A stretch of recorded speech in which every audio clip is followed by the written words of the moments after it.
Apakah di zaman modern ada Firaun-Firaun yang kelakuannya seperti ini? Ibu yang jawab. Nah, perlakuan memperlemah ini Firaun keterlaluan, sehingga Allah mengutus Nabi Musa. Apa itu? Yudabbih.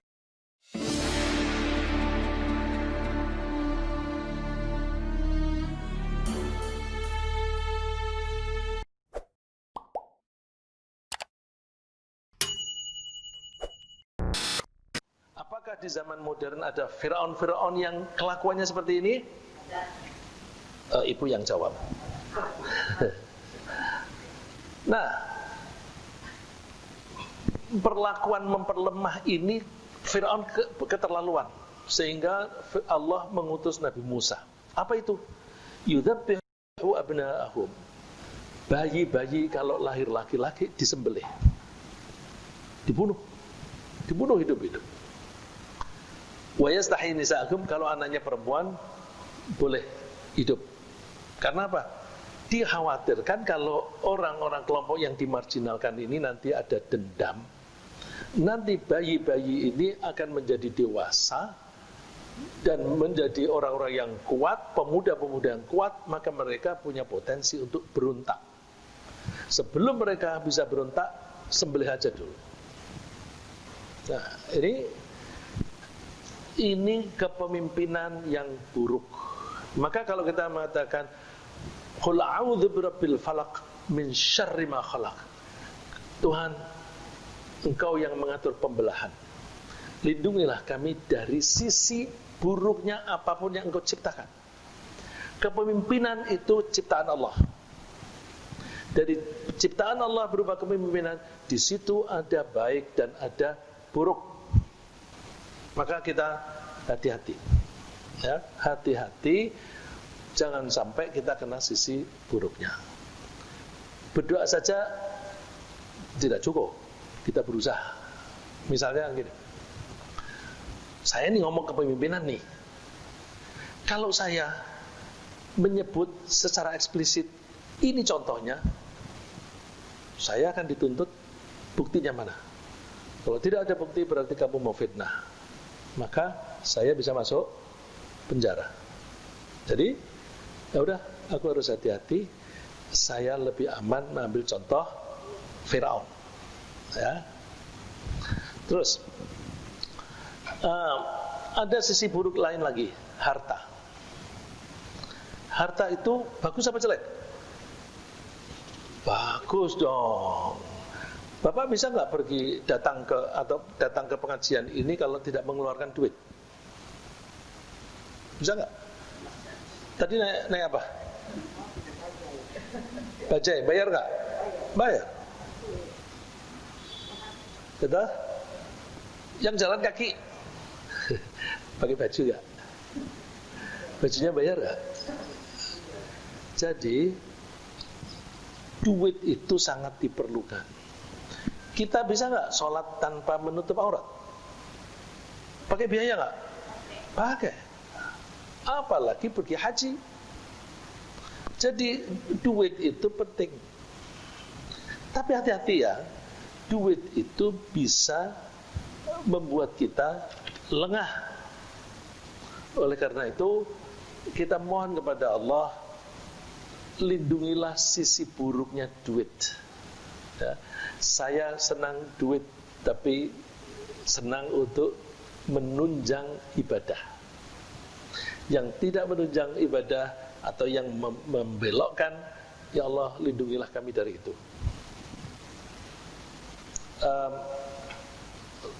Pak Koco, saya pernah begini Pak, ada orang menyumbang banyak ke pesantren. Terus, ya Allah, ini halal apa enggak Allah? Saya tidak pada posisi menyelidiki. Maka saya terima, saya anggap ini halal. Tapi kalau ini tidak halal, hentikanlah ini. Terus, orangnya sendiri bilang, wah, aku sendiri juga nggak tahu ini halal apa enggak. Dan terus berhenti. Berhenti itu saya, alhamdulillah, Allah yang menghentikan, bukan saya yang menghentikan. Pernah saya diundang ke pengajian RW Pak, Ibu. Pengajian RW tapi Masya Allah, pindah-pindah di rumah masing-masing. Bu Dini bilang, saya kalau seingat saya, setiap kali saya datang ke suatu rumah anggota pengajian itu, sound systemnya semua itu sudah permanen, bukan lalu terus dipasang. Kalau di rumahnya Pak Abdillah kira-kira baru dipasang bukan? Wah, ini ada pengajian biar orang yang di sana bisa dengar, pasang kabelnya begitu kan? Itu udah terpasang sampai, oh itu ada speakernya, sudah ada speakernya, sudah ada speakernya. Kalau saya tanya, Bapak bisnisnya apa? Mebel. Tokonya di mana? Saya ekspor kok. Bapak rupa-rupanya ada juga jenderalnya segala. Terus saya dikasih amplop. Terus Masya Allah tebal sekali. Ya Allah, ini halal apa enggak? Kalau tidak halal, hentikan pengajian ini ya Allah. Berhenti. Ya Allah, aku diselamatkan. Rupa-rupanya tidak lama setelah itu ada di antara mereka itu yang masuk penjara. Jadi, oh, ya Allah, aku diselamatkan. Jadi lebih baik saya datang ke pengajian, nggak usah dikasih amplop, daripada dikasih amplop tapi tidak jelas. Gitu ya. Jadi itu antara lain, ya Allah, lindungilah kami dari harta yang buruk untuk kami. Harta yang buruk itu bisa yang tidak halal, bisa duit itu halal, tapi kita terdorong untuk menggunakan yang tidak halal. Misalnya perilaku orang yang 1 bulan mempunyai penghasilan 200 juta dan orang yang penghasilannya 5 juta 1 bulan. Kira-kira perlakuannya sama nggak? Perilakunya. Orang, misalnya seorang suami penghasilannya 200 juta, istrinya kira-kira cara belanjanya beda, nggak pakai mikir. Dan kira-kira yang dibeli semuanya berguna apa enggak? Itu mubadzir enggak? Kalau mubadzir itu apanya setan? Saudara. Di dalam Al-Quran disebutnya innal mubadzirina kanu ikhwanash syayatin. Ikhwan itu saudara. Jadi kalau punya duit banyak seperti itu dibanding dengan duitnya sedikit, tapi kemudian kita lalu anggarannya disusun dulu. Itu nggak usah, itu nggak usah. Berarti ada nggak duit yang disalurkan secara haram? Nggak ada. Bandingkan duitnya banyak, banyakan mana yang disalurkan secara haram? Mubadzir itu haram ya. Secara haram itu tidak harus beli minuman haram atau apa. Bisa juga berlebihan itu. Kira-kira kalau duit kita pas-pasan, kita lebih hati-hati, maka tidak ada yang haram dalam spending. Tapi kalau duit kita berlimpah, kemungkinan melakukan yang haram besar apa kecil? Besar. Besar. Jadi kalau duit kita sedikit, geloh gak?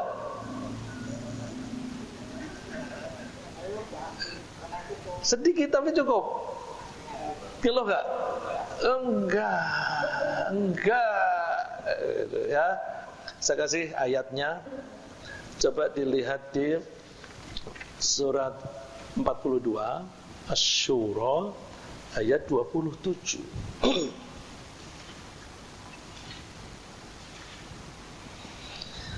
Walau basatallahu ar-rizqa li'ibadihi labaghaw fil ardi walakin yunazzilu biqadarin ma yasha' innahu bi'ibadihi khabirum basir. seandainya Allah itu melapangkan rizki untuk hamba-hambanya, apa yang terjadi? La baghaw fil ard, sungguh mereka akan melampaui batas. Melampaui batas itu kan bisa melampaui batas kewajaran di dalam belanja, ya. Bisa juga melampaui batas itu melanggar hak orang lain. Hak orang lain itu apa? Termasuk hak untuk hidup. Ada nggak kasus seseorang diadili, kemudian dia kesal dengan petugas dalam proses pengadilan, lalu petugas itu dibunuh? Tentu membunuhnya tidak langsung, menyuruh orang. Ada nggak? Ada.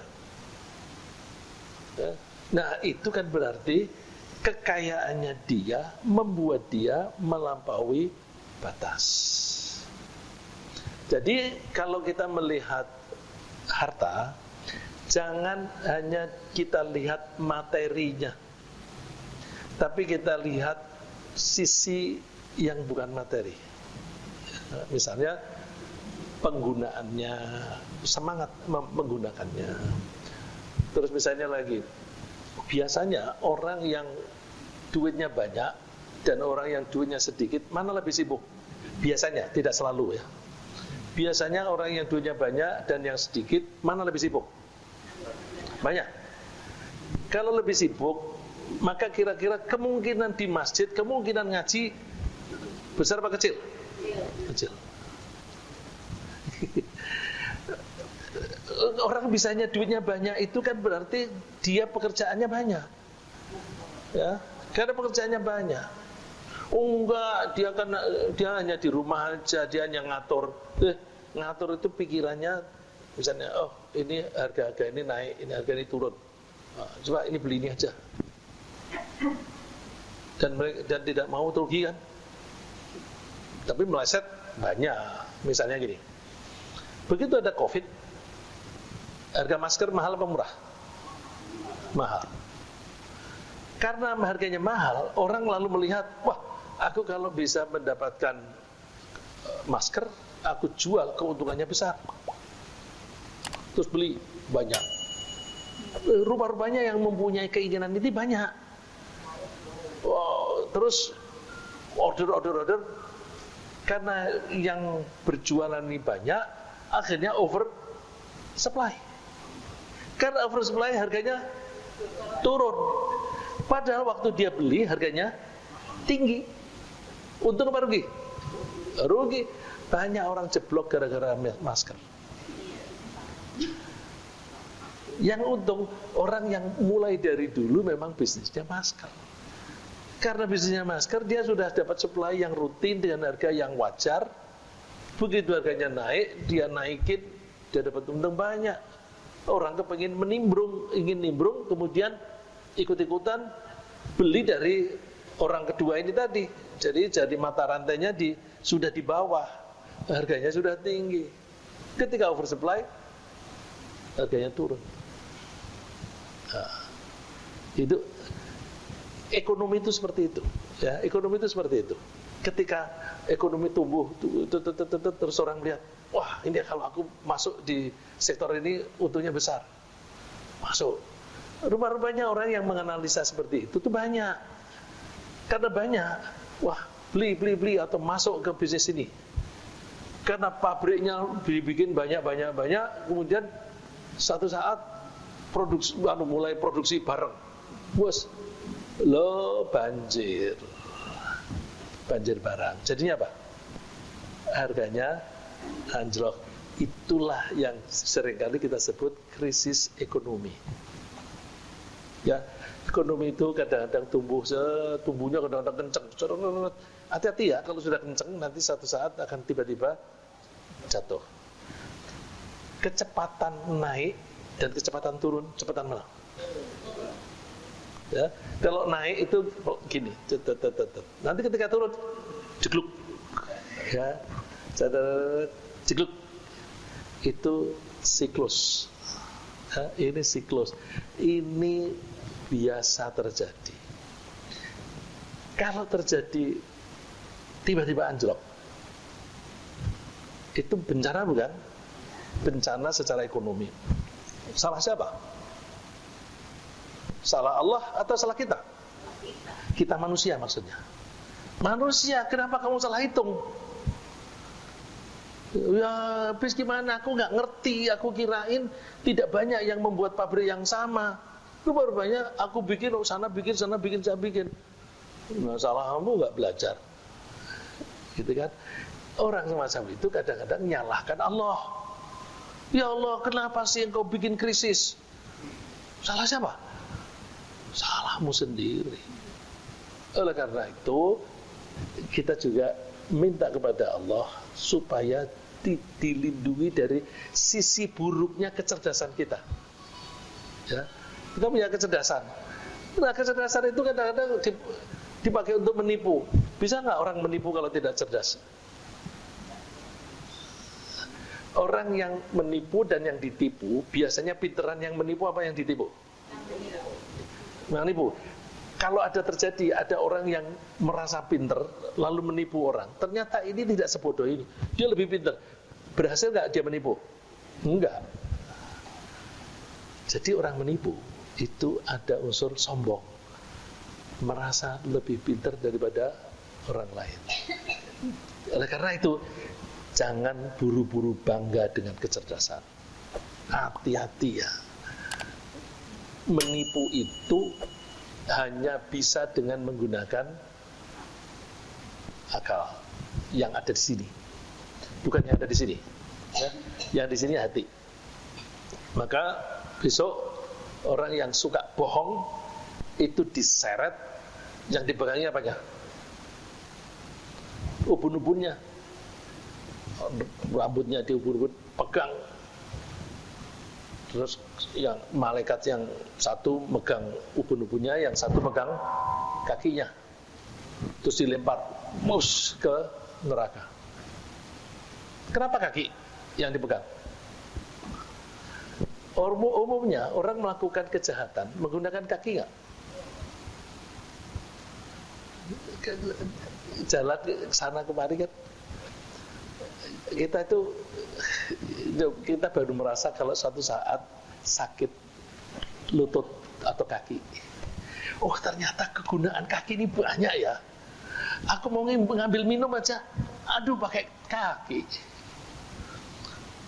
Terus mau geser, lampunya digeser sini, pakai, nggak bisa kalau nggak gini, pakai kaki lagi. Jadi kita baru merasa bahwa ya Allah, kaki ini ternyata fungsinya banyak. Kita bersyukur kepada Allah nggak? Kurang kan umumnya? Baru merasakan seperti itu. Makanya malaikat itu megangnya itu satu di pegang kaki, satu pegang ubun-ubun. Kenapa ubun-ubun? Ubun-ubun ini di dalamnya ada otak yang suka dipakai untuk berbohong. Kalla la illam yantahi lanasfa'am bin nasiyah nasiyatin kadhibatin khati'ah. La illam yantahi, kalau dia tidak berhenti mengganggu Nabi Muhammad, lanasfa'am bin nasiyah, akan kami seret di ubun-ubunnya. Kenapa ubun-ubun? Nasiyatin kadhibah, ubun-ubun yang suka bohong, khati'ah, yang suka melakukan kesalahan. Jadi kalau berpikir jangan hanya pakai otak, harus pakai hati nurani. Orang kalau kamu pengen jadi orang soleh, berpikirnya hanya jangan berhenti di sini. Kalau orang hanya bangga dengan kepintarannya, hati-hati. Harus dibarengi dengan hati nurani. Ya. Hati nurani itu antara lain ya, tempat perasaan dan sebagainya, gitu. Ya. Dan seterusnya. Oleh karena itu, kalau kita lagi duitnya banyak, alhamdulillah. Terus karena kalau kita bersyukur, kita gunakan untuk hal-hal yang baik.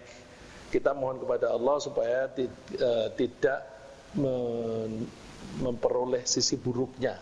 Nah, sisi buruknya itu antara lain kita ketika duitnya banyak, kita terdorong untuk beli ya. Cara pemerintah supaya inflasi tidak tinggi itu kalau orang duitnya banyak terus beli kan, padahal barangnya tidak banyak, kemudian terjadilah inflasi. Supaya inflasi bisa direm, caranya pemerintah apa? Apa Pak? Suku bunga dinaikkan. Dengan suku bunga dinaikkan, bunga deposito naik. Terus orang mikir, kalau aku tabung, aku dapat untung. Tabungin aja deh. Begitu dia nabung, duit yang ada di saku menjadi sedikit, jadi tipis. Karena tipis, mau beli, pikir-pikir, waduh duitku gak ada. Loh kan kamu duitmu banyak, tapi udah aku taruh di bank, aku gak bisa tarik lagi. Ya, jadi cara pemerintah supaya jangan beli, itu seperti itu. Nah, kalau kita orang Islam supaya tidak begitu gimana? Duitnya mesti dimanfaatkan yang betul-betul untuk kepentingan produktif. Jangan biarkan duit itu nganggur. Ya, duit itu mesti digunakan yang produktif. Apa saja? Dengan kita pakai untuk berdagang, maka ada employment. Ya. Ada pegawai yang semula tidak punya pekerjaan, jadi punya pekerjaan, punya penghasilan. Wah, masih sisa, bagi sedekah, zakat, supaya orang-orang yang tidak bisa makan menjadi bisa makan. Dengan sedekah, maka orang yang semula tidak bisa makan bisa menjadi makan. Dia makan itu kan membeli. Kalau dia membeli nasi, dia sama dengan membiayai petani supaya bisa bercocok tanam. Kalau di situ ada telurnya, ya supaya peternak bisa dapat hasil. Padi, telur dan sebagainya itu dari kampung, dari desa, supaya bisa ke sini. Sopir-sopir bisa dapat pekerjaan. Jadi tidak boleh ada duit nganggur. Nah, kalau tidak mau tidak mau hilang, gunakan hal yang produktif, ya, produktif supaya orang-orang bisa kebagian. Terus kalau masih sisa, sedekahkan. Dengan begitu, maka apa yang diinginkan oleh Allah, bahwa harta itu jangan beredar hanya di kalangan orang kaya. Ya. Itu li'alla yakuna dulatan bainal aghniya, supaya harta kalian itu tidak berputar di antara orang-orang kaya saja, tapi bisa juga menembus ke orang-orang miskin. Ya, begitu.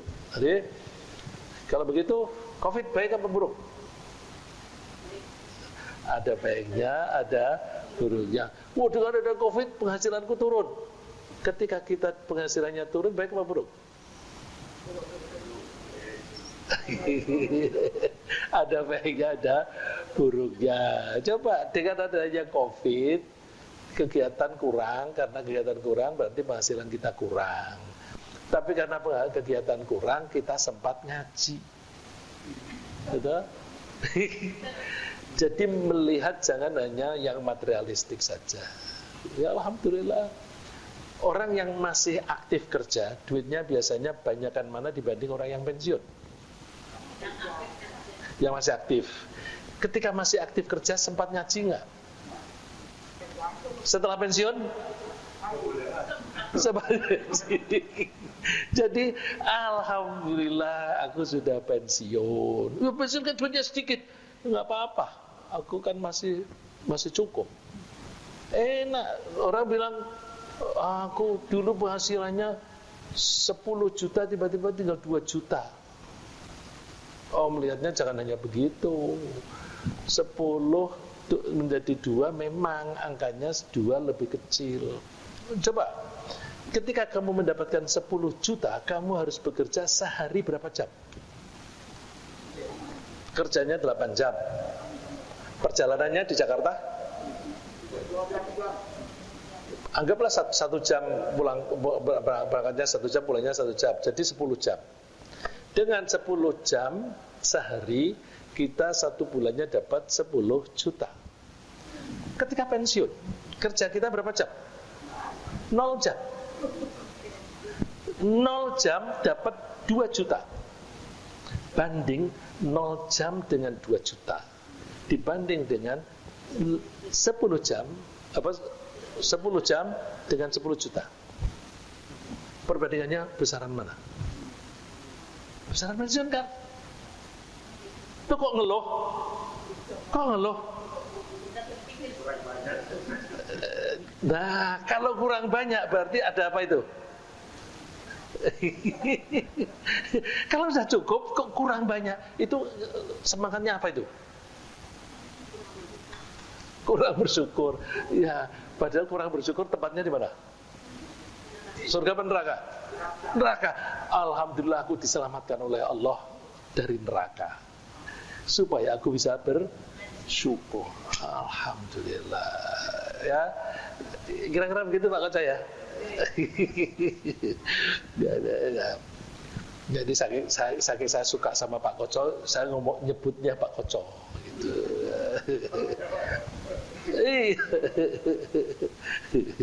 Ya, karena kesenangan saya sama Pak Koco, Pak. Jadi bukan karena apa-apa aja. Berikut ayat berikutnya, wa min syarri ghasiqin idza waqab. Oh, terjemahnya apa itu?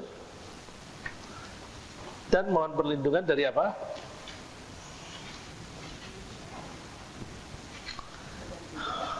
Malam hari idza waqab, ketika gelap gulita. Lagi ini mempersempit arti. Ghasiqin itu dari kata ghasaqah. Ghasiq itu suatu apapun yang karakternya menutupi. Ya, kalau misalnya barang kecil batok. Batok itu apa itu? Tempurung. Ya, tempurung dipakai untuk nutupi. Terus yang ditutupi menjadi gelap, bukan? Nah, salah satu pengertian menutupi itu bukan lalu seperti tempurung menutup, tetapi akibatnya sama dengan tempurung ditutupkan. Kalau tempurung ditutupkan, ada sinar enggak? Di dalamnya, enggak ada kan? Jadi gelap. Nah, terus diartikan gelap itu malam. Jadi wa min syarri ghasiqin diartikan dari, dikatakan di situ jahatnya. Lagi kembalikan ke arti aslinya, buruknya. Buruknya sesuatu yang menutup, idza waqab, ketika menutup. Jadi mohon perlindungan kepada Allah dari sesuatu yang karakter